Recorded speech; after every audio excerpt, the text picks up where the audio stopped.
प्रकाश, अरे झाड सुकत चाललंय, जरा उन्हात ठेवा. मॅम तुम्ही काय ऐकलं का? असं लोकांच्या दाराला बाहेर कान लावून चोरून चोरून ऐकण्याची सवय नाहीये मला. कॉफी. मॅम पण मग आता ऐकायला लागा, नाहीतर नुसतंच असं डोकं धरून बसायची वेळ येईल. बिंदू, उगाच पाल्हाळ लावू नकोस. काही महत्वाचं सांगायचं असेल तर पटकन सांगून मोकळी हो. सांगते सांगते, या या बसा बसा बसा बसा. मॅम तुम्ही एवढं इथे टेन्शन मध्ये असताना, चिंतेत असताना, तुम्हाला इतकं वाईट वाटलेलं असताना तुमच्या दोन्ही मुलांना तुमची चिंता नाहीये, त्या परबांच्या मुलींची चिंता आहे. काल रात्रभर जय दादा आणि गौतम त्या परबांच्या घराबाहेर होते, माहितीये? जय पण मग जय दादा तर आधीच गेला आणि गौतम काय त्याच शेपूट गेला त्याच्या मागे मागे. Good morning.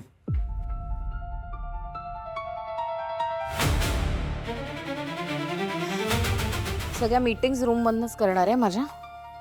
मला डिस्टर्ब करू नका आणि बोलायला तर अजिबात येऊ नका. आई प्लीज एकदा ऐकून घे माझं. मला खरंच हे सगळं नव्हतं लपवायचं.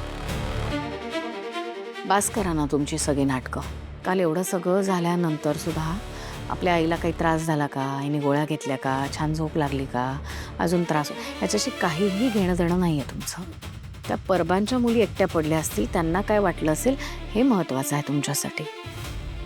काल रात्री तिथेच होतात ना काय गौतम? आईची काळजी, प्रेम, मान सन्मान सगळं रूट.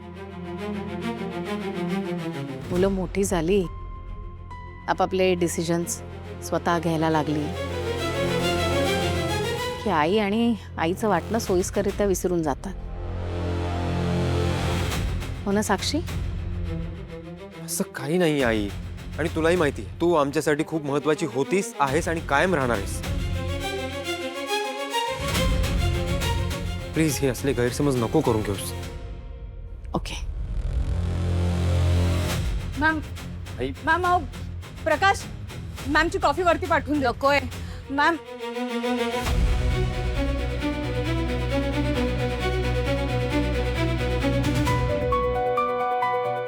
आईनं माझ्यामुळे चिडली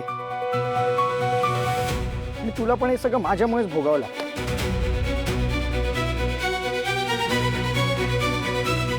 आई आपल्यावर जास्त काळ राग धरून नाही राहू शकणार. नो वरी.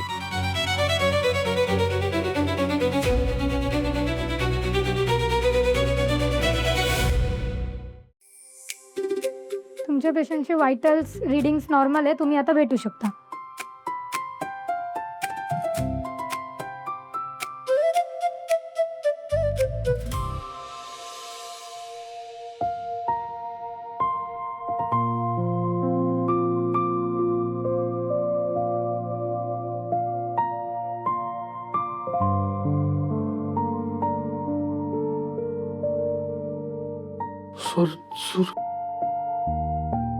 नाही ते सुई टोचल्यामुळे थोडं काय नाही झालं.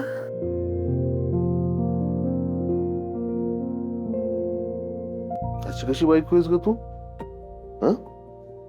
माझ्यापासून गोष्टी लपवते सगळ्या.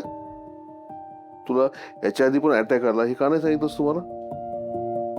अच्छा, म्हणजे तुला एकटीला सोडून जायचं होतं का मला? असं कसं करू शकतेस मम्मा तू? मला तुझी कटकट भुणभुण आयुष्यभर पाहिजे डोक्याला, त्याशिवाय नाही जमत मला. परत जर असं केलंस ना, माझ्या इतकं वाईट नाही. हा आत्ताच सांगतो.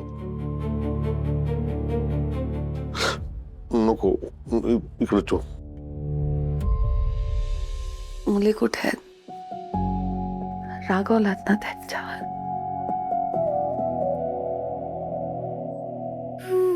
तुझी जी अवस्था झाली आहे ना, ही त्यांच्यामुळे झाली आहे. मग आपल्या पुरी आपल्याशी खोटं बोलल्या ग. मुली चुकल्या आहे खरं, मी पण चुकली ना. मी तर जास्त चुकली. म्हणजे बाबा साव, भाईनी लग्नाला होकार द्यावा म्हणून किती हट्ट केला मी. माझ्या तब्येतीचं टेन्शन, या सगळ्यामध्ये मन मारून होकार दिला त्यांनी. आई बाप म्हणून हारलो आपण. बाय तिचं मन मोकळं नाही करू शकली आपल्या समोर. तिला काय हवंय हे तिच्या तोंडाने तिने कधीच आपल्याला सांगितलं नाही. तिला काय हवं असेल हे लहानपणापासून आपण ओळखत होतो ना, यावेळी नाही ओळखलं आपण. पण तिच्या बहिणींनी ओळखलं आणि तिच्या पाठीशी उभ्या राहिल्या तिच्या बहिणी. आई वडिलांच्या विरोधात का असेना, बहिणीच्या सुखाचा विचार केला. कुठे मिळतात अशी मुलं. आणि दुसरं बघायला गेलं तर जर का त्या बांदेकरशी आपल्या बाईचं लग्न झालं असतं तर आपण आपल्या हातून आपल्या मुलीच्या आयुष्याची विचार पण नाही करवत मला. बरं झालं हे लग्न तुटलं. कदाचित स्वामींची सुद्धा हीच इच्छा असावी. अहो, नका ना रागवू आपल्या मुलींवर. तू जरा आराम कर.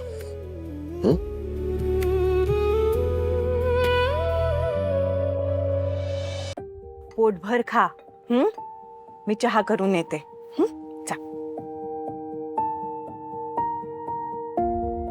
मयू, खाऊन घे. शरू, बाळा आधी तू खाऊन घे. Mamma coffee. गोल्ड डिगर्स, तुम्ही इथे काय करतायत? गॉड, किती शेमलेस आहात ना तुम्ही. तिथे तुमची मम्मा डेथ बेड वरती पडली आहे. ती जगणार आहे की नाही हे पण माहिती नाही, आणि तिथे तुम्ही खात बसलायत. आणि तू आशुताई, हे सगळं ना तुझ्यामुळे झालंय. ए, काही पण बोलू नकोस हा. आम्हाला मावशी इथे घेऊन आले म्हणून आम्ही आलोय. उगाच तोंड दिलंय म्हणून काही बोलत जाऊ नकोस. आणि आशुताईला बोलायची काहीच गरज नाहीये. ए शरू, तू तर बोलूच नकोस हा. तुम्ही आणि तुमची फॅमिली ना तुमच्यामुळे या सिच्युएशन मध्ये, ऍक्च्युली तुझ्या आगाऊपणामुळे. ए गप ग, तुला काही माहित नाहीये. या, तुमच्यापेक्षा जास्त ना मला माहिती आहे. तू आगाव आहेस आणि ती आशुताई सेल्फिश. आणि काय ग, तुला चांगलंच माहित होतं ना माझ्या आणि गौतमच्या लग्नाची बोलणी सुरू आहे ती, तरी तू गौतमला तुझ्या जाळ्यात अडकवलंस. तिकडे त्या बांदेकरला हो म्हणालीस आणि इथे माझ्या गौतमला पटवत होतीस.